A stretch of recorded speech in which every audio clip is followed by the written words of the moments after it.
Afternoon, ladies and gentlemen. Welcome back to Force Strategy Gaming. Today we will be taking a look at a Terran strategy. Now this is going to be a Terran versus Protoss. Let's take a quick look at the players here. The player we're focusing on here, the Terran player, is 6jax DDE, and the opponent here is Anti-Lion. I don't know, Anti-Lion. I think that's probably what I meant to say. So yes, it is a Terran strategy. What we're looking at in particular is a 2-racks opening into expand. Now along with that 2-racks opening, we will be seeing some early Marine Marauder pressure, the primary focus of which is to kind of disrupt any of those quick expand Protoss builds, but it's also going to provide some valuable scouting because you'll be pushing out to the front of their base around the 5:30 minute mark. So if they are doing something like a 4-gate, it'll give you kind of ample time to see it and respond and deal with it. So yes, the opening will be a basic 2-racks build, and then as mentioned prior, into some early aggression, pushing out around 5:30, and then arriving at the opponent's base near the 6-minute mark. Now, if a opponent goes straight for that warp gate tech and they get it out basically as quick as possible, it'll be finished around the 5:30 minute mark. So this timing will put you pretty much right around that same vicinity. We can see right now sending out that first Marine, trying to kill off any scouting workers. Obviously a great idea. Let's slow it on down right now and talk about the opening build order that 6jax DDE ended up using in this game. We saw for an open, it was a 10 supply depot, 12 racks, 14 was that refinery, 16 supply the Orbital Command, the first Marines built at that point, and then once the Marine finishes, you'll be grabbing a tech lab on the first barracks and then building your second barracks as well. First tech lab on the first barracks finishes, you start that concussive shell and start churning out those marauders. We will be going fairly marauder heavy in this initial push. And then at this point, it is just going to be producing marauders and Marines, and as I mentioned, you'll be moving out at around 5 minutes. You can see right now we're at about 4:50, so just about at the 5-minute mark. We'll also will be having additional reinforcements rallied outside of where our push will be taking place. So you can see actually rallying them right over here.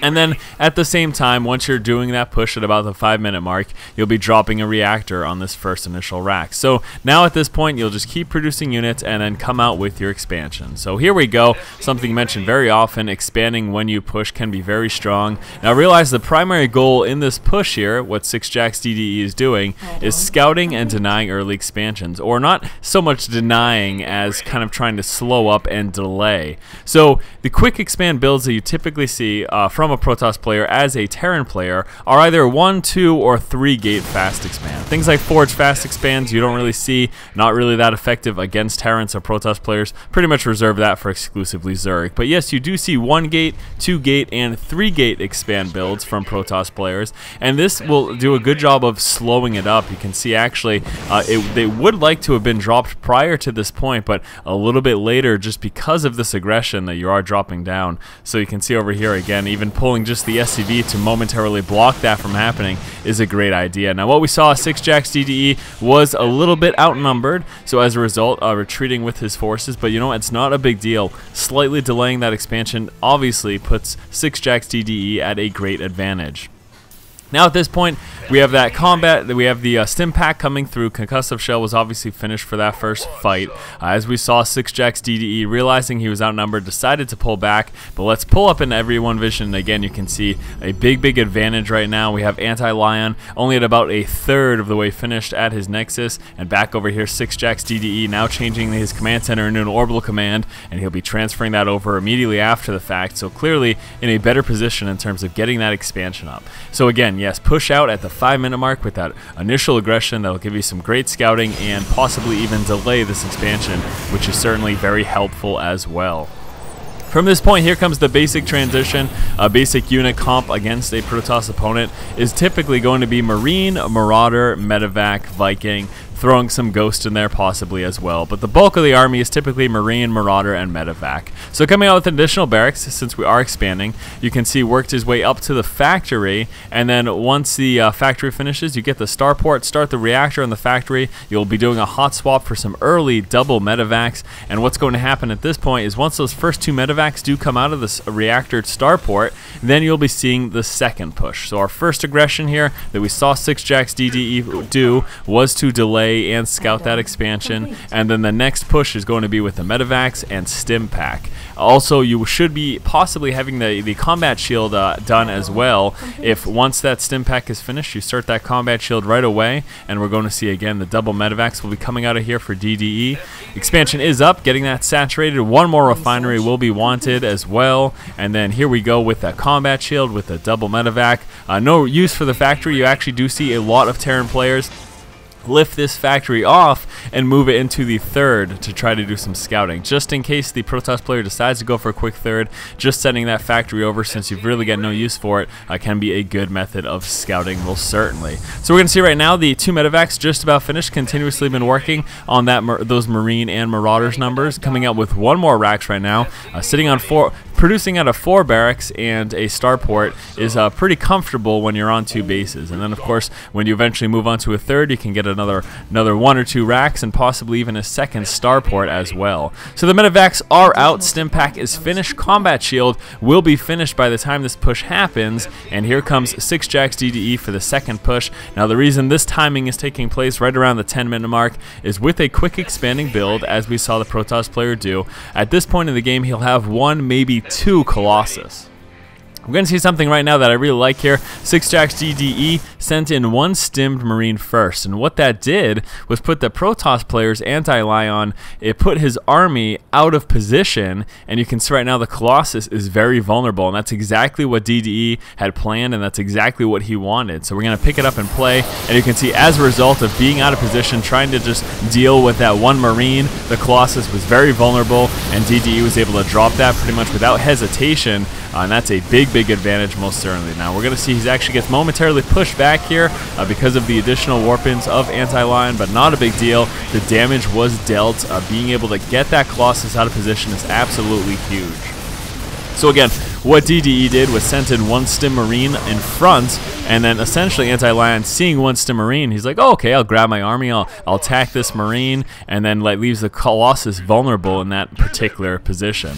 So continue to rally up and continue up this aggression if you feel like you can break. Specifically, the reason DDE is still here instead of just straight up retreating is because he dropped the Colossus. Had he not killed the Colossus, chances are any remnants of his army would actually be returning back to his base. Now we're going to see the second push will be incorporating some 2-pronged attacks, lifting up just a few of these Marines. You wouldn't want a full medevac this early in the game. That would leave you with too few ground units for the bulk of your engagement. But lifting off, we can see 4 Marines here, dropping it in the main to do some econ harass, and then at the same time stimming up and hitting the expansion. 2-pronged attacks, however small, can be very effective. And being so Marauder heavy and a transition here into Vikings to deal with these heavy Colossus numbers is going to be too much for anti-Lion to handle, and it's actually what will force the GG. So pretty good game between these 2 players. I just wanted to kind of highlight the types of aggression and the attacks that we saw 6 Jacks DDE do. Let me go back to the main and just touch on a few points that we mentioned throughout the replay, and then also go over that build order one more time. Alright, so the build order was 10 Supply Depot, 12 racks, 14 Refinery, 16 Orbital Command, and that first Marine. Using that first Marine to get some scouting done, try to kill off any scouting workers, grabbing Zelnaga towers, try to be active with your early game units. Once a Marine finishes, Tech Lab will be going down on the first racks, and you'll be starting your second racks. Tech Lab finishes, you want that concussive shell for those Marauders and start producing Marauders, and then just Soul Marines out of the regular racks. Now you're going to be pushing out at about 5 minutes with 1 SC and a few Marines and Marauders, and remember, this will do a good job of delaying any of those quick expand builds, which we see typically 1 gate, 2 gate, or 3 gate fast expands from Protoss players. Also, if he does happen to 4 gate, you'll be scouting it in time, because the 4 gate will finish at roughly the 5:30 in-game minute mark, and that's when your push should arrive at his front door. So again, that'll put you in a good position of being able to scout it, buy you time to possibly get up a bunker at your main base and protect yourself from that aggression. Now, during the push, as the push moved out, it was about 30 supply. That's when that command center gets dropped. That will eventually be transferred over to your natural. And then from that point forward, you'll be getting a second refinery. You'll be working into your factory. You'll be getting stim pack and combat shield. And then after the factory's done, of course, you get starport. Now, once the starport finishes, you put that on the reactor, double medevac. You'll be going into that general unit composition as Terran against Toss, Marine Marauder medevac, and push out with your first 2 medevacs, and you'll have stim pack finished, and the combat shield should be finished by the time you push in. And we saw that neat little trick from 6 Jack's DDE, sending in 1 Marine, stimming it up, putting the army of anti-line out of position and being able to snipe down that Colossus. That was absolutely huge for 6 Jack's DDE, and actually one of the main reasons he was able to continue pushing and win the game so quickly. And yeah, there you go, guys. We can also see he did move into another expansion, realizing his huge advantage during that push, just dropping another expansion as well. So thank you guys so much for watching. Hopefully you have enjoyed this video. As always, if you like the content, please subscribe to the channel. Thanks again, guys. Keep watching and keep owning.